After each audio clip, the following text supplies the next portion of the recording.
van gam ko alo ding ipa insa te leng tha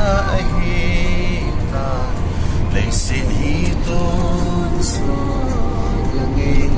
lo so Bethlehem ka sông xa tang va ka chini sun a se en chu ei pui jing in te meri choi lai na sen mel ken ka mu ding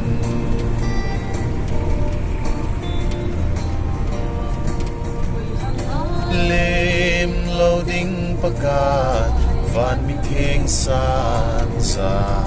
na hin tha ve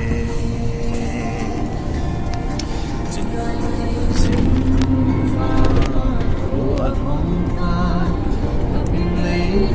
ve vinh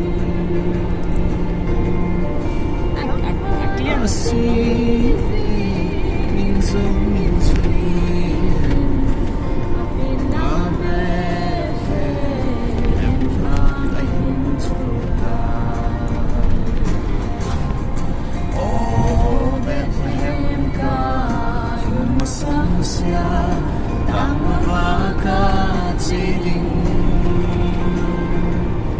Soon as the end to